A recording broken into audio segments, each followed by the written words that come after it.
Hello guys, দেখেন এরকম বৃষ্টি হচ্ছে, প্রচুর বৃষ্টি হচ্ছে আজকে।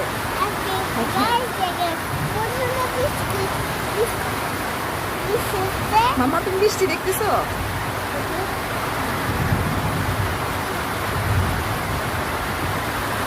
এখন আমার টুনটুনি বৃষ্টি করতেছে, জানলা দিয়ে হাত বের করে বৃষ্টিতে বৃষ্টি করতেছে, প্রচুর বৃষ্টি, অসম্ভব বৃষ্টি হচ্ছে।